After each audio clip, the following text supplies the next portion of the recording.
오늘 배 이야기의 주인공은 컨테이너선인 머스크 알래바마입니다. 소말리아 해적에게 납치되었던 이 배의 이야기를 영화화한 캡틴 필립스의 장면을 활용하여 이야기를 진행하겠습니다. 캡틴 필립스는 2013년 개봉된 영화로 2009년 4월 8일 소말리아 남동쪽 인도양에서 4명의 해적이 세계 최대 선사인 머스크라인의 머스크 알래바마호를 납치하였으나 선장의 기지와 미국 해군의 구조작전으로 4일 만인 4월 12일 해적들을 제압하고 선원들이 희생 없이 구조되었던 실화를 바탕으로 만들어진 영화입니다. 이야기를 시작하기 전에 잠시 이 배에 대해서 알아보고 가도록 하겠습니다. 이 배의 제어는 길이 155m, 폭 25.5m, 속도 25노트, 즉 시속 45km이며 제화 중량 17,000톤이고 1998년에 대만의 조선소에서 건조된 1912TEU 컨테이너 운반선입니다. 컨테이너선의 경우 제화 중량보다 실을 수 있는 컨테이너의 개수, 즉 몇 TEU인가가 배의 운송 능력을 표현하는데 더 중요합니다.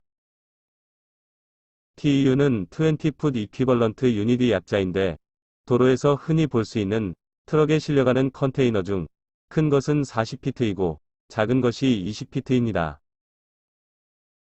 즉 1000TEU급인 머스크 알래바마는 20피트 컨테이너는 1000개, 40피트 컨테이너로는 500개를 실을 수 있다는 것입니다. 컨테이너선의 대형화가 진행된 요즘은 24,000TEU까지 건조되고 있으므로 1000TEU급은 소형 피더선으로 간주되고 있습니다.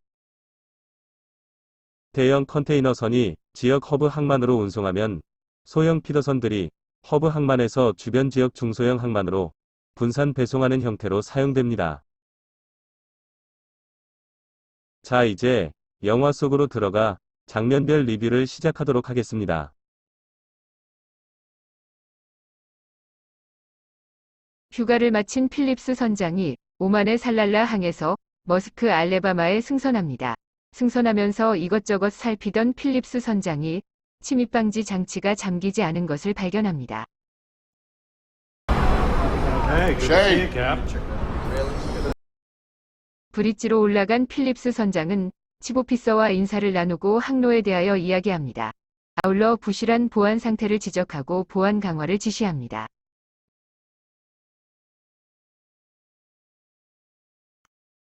여기서 잠깐 상선에서 사관급 선원들의 계급을 알아보고 가겠습니다.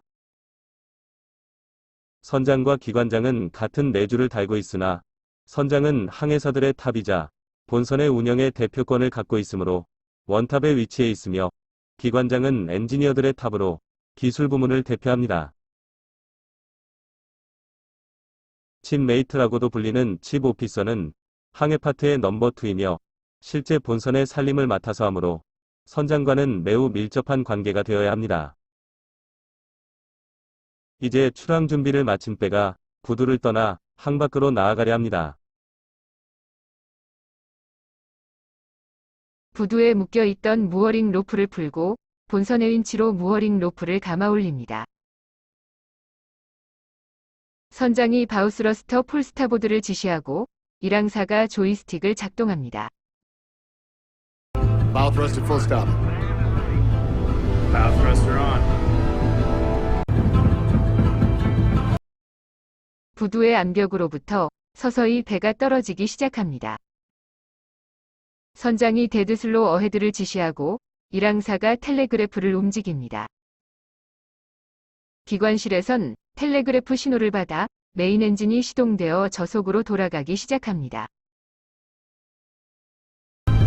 Dead slow ahead. Dead slow ahead.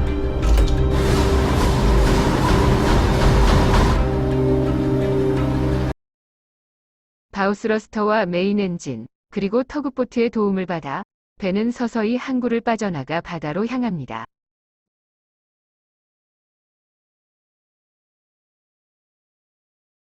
바우스러스터는 선수하부에 설치되어 좌우 방향으로 추력을 발생시키는 장치입니다.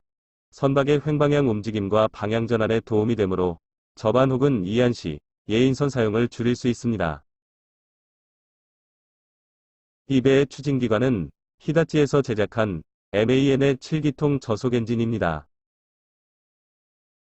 일반적으로 화물선의 주기관은 그림과 같이 기관실의 대부분을 차지할 정도로 크며 축을 통해 프로펠러와 직접 연결되어 있고 프로펠러의 효율을 고려하여 100rpm 내외의 저속 엔진을 사용합니다.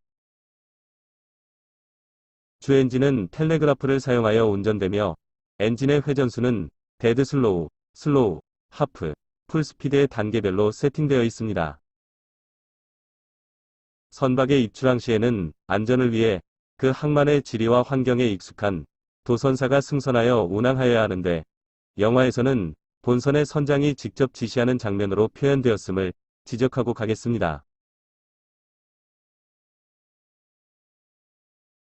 인도양으로 나와 항해하던 중 해적 출몰 지역으로 접근하자 필립스 선장은 불시에 위기 대응 훈련을 지시합니다.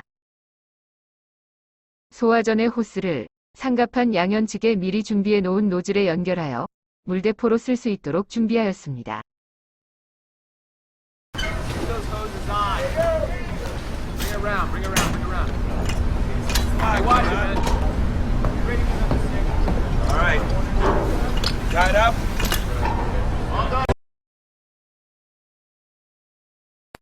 선박은 다양한 화재 상황에 대응할 수 있도록 여러 종류의 소화 설비를 갖추고 있습니다.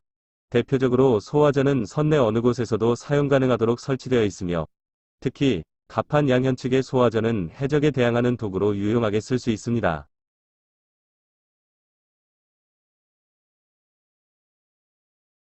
두 척의 자선을 거느린 해적선에서 레이더를 보며 공격 대상을 찾다가 홀로 떨어져서 항해하는 배 한 척을 발견합니다.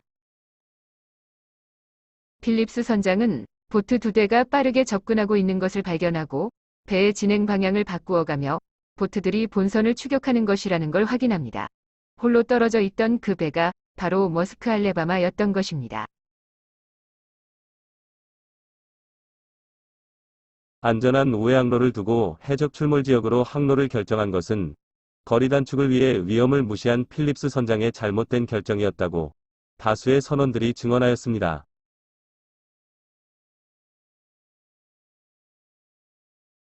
훈련 중인 선원들을 직결시키고 기관장에게 엔진 회전수를 높이라고 지시합니다. 엔진 회전수를 70에서 120으로 급격히 올려 배의 추진력을 높입니다.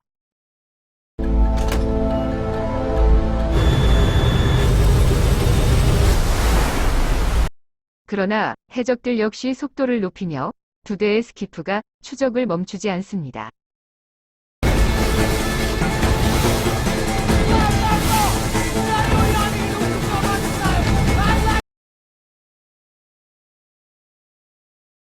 엔진의 회전은 직접 프로펠러로 전달되고 프로펠러 회전수 증가는 엔진 부하의 증가를 의미합니다. 급격한 가속은 엔진에 감당할 수 없는 부하를 가하게 되므로 실제로는 영화와 같은 가속은 불가능하며 회전수는 매우 천천히 증가하게 됩니다. 해적들이 공격용 자선으로 사용한 보트를 영화에서 스키프라고 호칭하였습니다.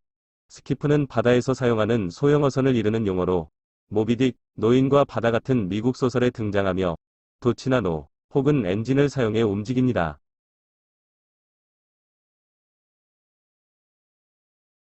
필립스 선장은 1인 2역 성대모사로 마치 주변에 미국 군함이 있는 것처럼 연기합니다. 두 척의 보트와 배후의 모선으로부터 공격을 받고 있다고 하며 헬기 공격을 요청한 것처럼 연기합니다.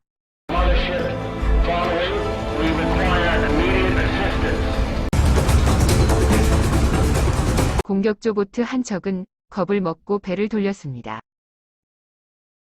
그러나 나머지 한 척은 계속 추격해오고 있었으므로 필립스 선장은 배를 좌우로 선회하여 파도를 일으켰고 보트는 무리한 추격으로 결국 선회기 모터가 고장나면서 추격을 멈추게 되었습니다.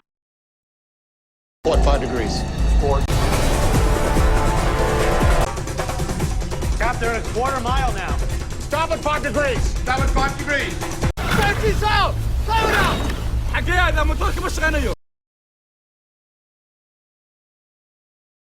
해적들이 모선으로 사용하던 배인데 이 역시 이들이 납치한 대만의 어선이었습니다.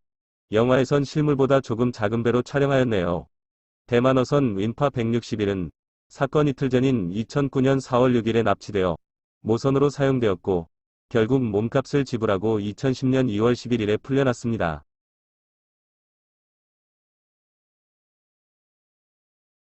배에서는 왼쪽 오른쪽이라는 표현을 쓰지 않습니다. 그 대신 선수를 바라보며 왼쪽은 포트, 오른쪽은 스타보드라고 합니다. 이 말의 유래는 예전에 선박에선 방향 전환을 위해 조향로를 사용하였는데 다수인 오른손잡이 기준으로 설치하여서 우현을 스티어보드라고 한 것이 스타보드가 되었고, 항구에서 하역을 위해 조향로가 없는 좌현 쪽으로 접안을 해야 해서 포트라고 부르게 되었다고 합니다. 해적의 1차 공격은 임기응변과 해적의 장비 불량으로 요행이도 따돌릴 수 있었습니다. 해적의 2차 공격에 어떻게 대처해야 할까요? 2부에서 계속됩니다.